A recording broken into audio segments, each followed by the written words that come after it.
and you started your journey with Madras Talkies. Yes. How can a guy, because I'll tell you why I'm asking this question, framing இந்த மாதிரி வச்சுக்கோங்க. இன்னைக்கு இருக்கக்கூடிய மிகப்பெரிய directors இருக்காங்கல்ல, அவங்க எல்லாருக்குமே வந்து எங்க சுத்தினாலும் கடைசியில வந்து அவங்க கடைசியில வந்து நிற்கக்கூடிய ஒரு பேர் தமிழ் சினிமால வந்து மணிரத்னம். எனி ஒன் பிடிக்கும் பிடிக்கலங்கிறது எல்லாத்தையும் தாண்டி everyone loves the craft that man has.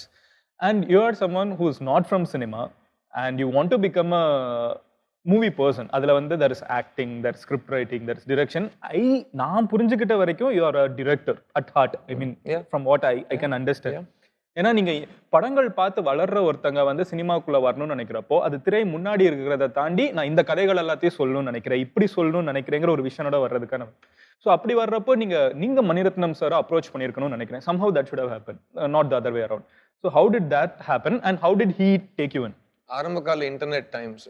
So எப்படியாவது அவர் கான்டாக்ட் பிடிச்சி எழுதிக்கிட்டே இருப்போம், லெட்டர் எழுதிட்டே இருப்போம், அப்புறம் இமெயில் எழுதினோம், எப்படியாவது ஒரு மீட்டிங் கிடைக்குமா அப்படிங்கிற ஒரு விஷயம். அப்புறம் சென்னைக்கு வந்ததுக்கப்புறம் எம்பிஏல வந்து பிளேஸ்மெண்ட்ஸில் நான் வேலைக்கு போக மாட்டேன்னு சொல்லிட்டு பிளேஸ்மெண்ட்ஸில் சைன் அவுட் பண்ணிட்டு நானே அந்த பிளேஸ்மெண்ட் கமிட்டியை ஹெட் பண்ணி என்னோட என்டையர் பேட்சை 2 நாளில் பிளேஸ் பண்ணி முடித்தேன். முடிச்சுட்டு நான் எங்கள் அப்பா திரும்பவும் சொன்னார், ப்ளீஸ் எனக்காக ஒரு வேலை 1 மாதத்துக்காவது போ அப்படின்னு சொல்லிட்டு. ஒரு எக்ஸ்பீரியன்ஸ் வந்துட்டு இல்லை, அவருக்கு பயம் இல்லை, நாளைக்கு பருப்பு வேகலாம் என்னடா பண்ணுவேன், அட்லீஸ்ட் இங்கே அவர் he's from the marketing world. So அவர் வந்து ஹி தாட் நான் அந்த வேர்ல்டுக்கு போனேன்னா நல்ல ஜாப் செக்யூரிட்டி இருக்கும், எனக்கு அந்த திறமை இருக்கு, நல்லா பேச. இல்ல இருக்குது. நான் அங்க மிஸ் யூ பார்த்த உடனே நான் வந்த உடனே நான் அதான் ஐ அம் எம்பிஏ மை செல்ஃப். சோ எனக்கு அதை பார்த்த உடனே மார்க்கெட்டிங் எனக்கு உடனே என் படத்துக்கு நான் தான் பண்ணேன். இல்ல see அதை சட்டிலா பண்றது இருக்கு. It's good. I can by default see that you have that. So வந்ததுக்கு அப்புறம் when I said I wanted to come to cinema, திரும்ப without a job I came to Chennai. And எல்லா டைரக்டர்ஸையும் மீட் பண்றேன். நான் வெறும் மணிசர் மட்டும் இல்ல, ஒரு 15 பேரோட எப்படியாவது அப்பாயின்மெண்ட் கிடைக்குமான்னு ட்ரை பண்ணி சில பேர் மீட் பண்ண முடிஞ்சது, சில பேர் மீட் பண்ண முடியல. அதில் வந்து by luck I got a call from Mani Ratnam sir. And அவரோட interview was turning point. I won't say turning point because turning பாயிண்ட்னா நீங்கள் எங்கே போகணும்னு நினச்சிங்களோ அதுலேருந்து திரும்பி போவீங்க. ஐ வுட் சே இட்ஸ் ஒரு கிரீன் லைட். அது இன்னும் கொஞ்சம் எனக்கு door open, first door open பண்ணார் அவர். And that was a life-changing moment for me. And the first movie you worked was Kannathil Muthamittu. Yeah. And what a movie to start someone's career with. I mean, by default, எனக்கு வந்து சில படங்கள் பார்த்தோன்னா நம்ம கண்ணு வந்து நம்மளை அறியாம வேர்க்கும்பங்கள். அதை தாண்டி the power of the whole movie, right? அது வந்து எனக்கு தெரிஞ்சு இப்போ கூட மறுபடியும் அதை ரீக்ரியேட் பண்ண முடியுமான்னு தெரியல. Especially that movie.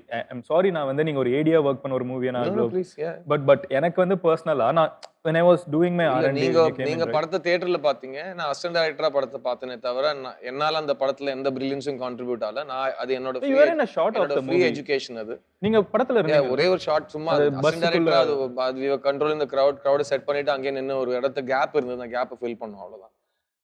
பட் அந்த படத்துல எனக்கு ஒரு ரிங் சைட் சீட், ஒரு சினிமா எஜுகேஷன் நீங்க சொல்லலாம், இந்தியாஸ் பெஸ்ட் ஃபில்ம் மேக்கர் கிட்ட அப்ரெண்டிஸ்ஷிப் பண்றதுக்கு. ஸோ இட் வாஸ் அகெயின் அது நீங்க என்னெல்லாம் சினிமா பத்தி எனக்கு தெரியும்னு ஒரு நினைப்புல அந்த வயசுல எனக்கு எல்லாம் தெரியும்னு நினைச்சுதான் வருவோம். ஆமா. பட் ப்ராக்டிக்கல் ஒர்க்ல உங்களுக்கு எவ்வளவு எதுவுமே தெரியாதுங்கிறது நீங்க அது உணர்ற தருணம் அது.